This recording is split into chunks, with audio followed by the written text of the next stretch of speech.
Okay, so now we should have a good idea of what input learning is and why Migaku promotes it. But how do you actually do input learning? What do we recommend you do when consuming content? Let's find out. Before starting your learning, ensure you have a fresh and clear mind. This means getting adequate sleep the night before and trying to not have too many different things going on in your life at once, ideally. Studies have shown time and time again the incredible importance of sleep in many areas of your life, but especially when it comes to learning and processing new information. Knowing what you're going to do and making a plan of action makes it more likely that you'll stick to that plan. It also helps with procrastination. You don't need to be super detailed here. Just decide generally when you want to do something, what activities you want to do, whether those be reading, listening, reviewing flashcards, etc., and what specific movies, series, books, or genre of content you want to consume. Do your best to block out time for input learning in advance. Flashcards are great to do for a few minutes here and there throughout your day, but when consuming content, you'll ideally want at least a 30-minute block of time so you can really get into the zone. Okay, so we're finally ready to start consuming content. What now? Well, first things first, pay attention. A big part of learning via input boils down to stumbling into important things. Vocabulary words, sentence structures, grammar points, differences between your native language and target language, and so on, and recognizing them as being important. The more learning opportunities you find, the more connections you make. The more flashcards you create, the more words you can learn and review, and the more proficient you become. So what are some things you should be focusing on? First, focus on what is being said. This means the exact words that are being used in a given situation. For instance, maybe when a character refers to their sister, they use a specific suffix attached to her name. Do other characters have a different suffix? None at all? Maybe you notice two different words that refer to drinking. Were there differences in the formality or method of drinking that can distinguish them? You should also focus on the way things are communicated.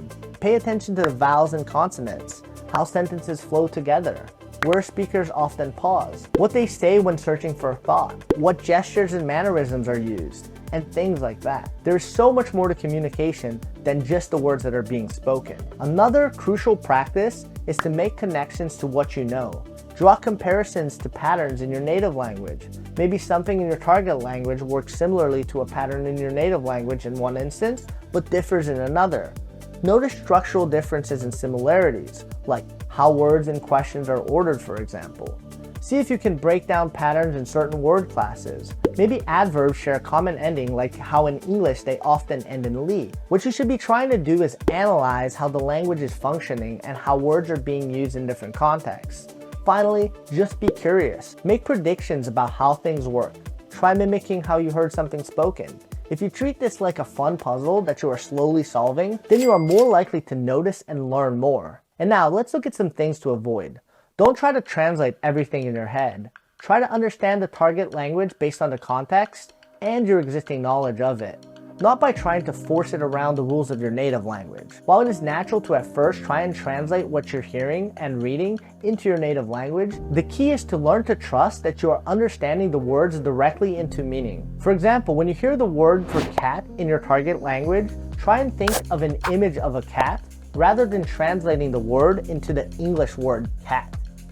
This will feel very awkward at first, but you'll eventually become able to process your target language directly into meaning rather than into your native language. Next, try not to depend on translations, even when they're available.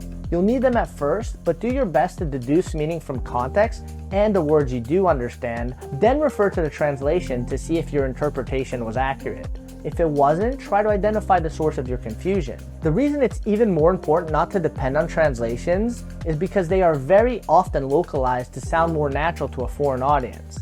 The translation will often be saying things that are considerably different than the target language original version is. Also, when referencing a translation, don't worry too much about the specific words used in it, as there are often many ways that a given word can be translated. Instead, focus on the overall meaning of the target language content. Translation is not your end goal, understanding is. And lastly, don't become a completionist. This is not school. You don't need to understand 90% to get an A.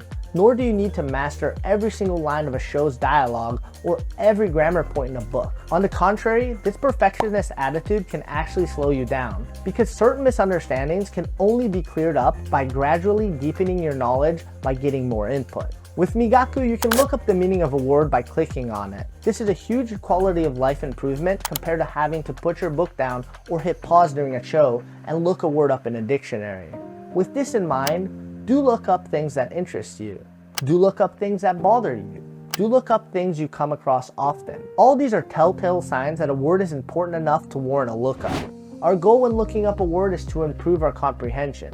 And remember that if you find one of these words you're looking up is pretty common and you want to make sure you retain it in the long term, Migaku lets you easily create flashcards for that word. We'll talk a little bit more about which words and sentences are the best to create flashcards from a little later in this video. And now, here are some things to avoid. First, don't spend too much time on individual lookups. If you can't determine the meaning of a given word or sentence within a minute or so, move on and continue reading or watching. You don't need to understand everything right now. You'll continue gaining knowledge, and when you eventually see this confusing word or phrase again down the road, you will have more information to disentangle its meaning. With this in mind, your goal shouldn't be to try to fully understand every word the first time you come across it. You will make the most progress by simply picking the low-hanging fruit and learning the words that are easy to understand from context. Secondly, when you first get started, don't look everything up immediately. Your goal is to understand what's being said based on the words you read and hear and their context. So it is important to try and understand the sentence without trying to look up all of the words in that sentence right away. Many things will fall into place due to repetition and context, even if you're not looking everything up. Making a flashcard from a word you encounter while consuming content is commonly referred to as sentence mining. We will do a video later in this series showing you all the ways you can mine or create a flashcard for a sentence in Migaku, but one way you can do this is by clicking the orange button in the top right corner of the dictionary that pops up when you click on a word. As mentioned before in this series, Migaku will automatically recommend sentences for you to mine which contain only a single frequently used unknown word or grammar structure. These sentences that are recommended by Migaku are perhaps predictably called recommended sentences. Sentences such as these recommended sentences that have only a single new word are known as one-target sentences, or 1T sentences for short, because they contain only one new target piece of information that needs to be recalled when studying or reviewing the flashcard you create for them. Studying and reviewing flashcards where you only need to recall a single piece of information is much easier. Recommended sentences are all one-target sentences, but not all one-target sentences will be recommended by Migaku, because Migaku also takes the frequency of the new word into account before recommending a sentence. But a key point when sentence mining is to ideally exclusively create flashcards from one-target sentences only.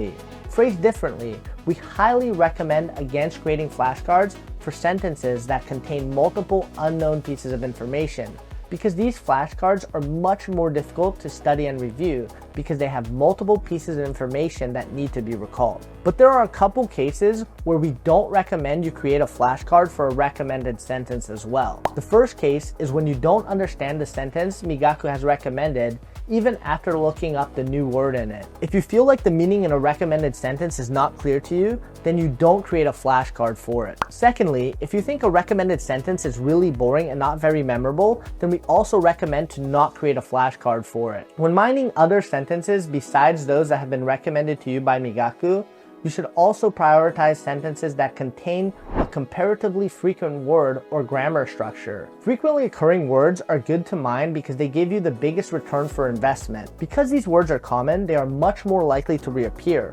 And if you've already studied them, you're much more likely to be able to understand new messages that use them that you encounter in the future. Now you have an idea of what input learning actually involves. We hope these guiding principles clear up some of the confusion about what you should be doing while consuming content, and that you've identified some tips to apply to your own learning. If you want to learn more about making flashcards and sentence mining, check out our videos on card types and our flashcard best practices video for more information. As always, if you have any questions, feel free to leave them in the comments below. Otherwise, see you in the next video.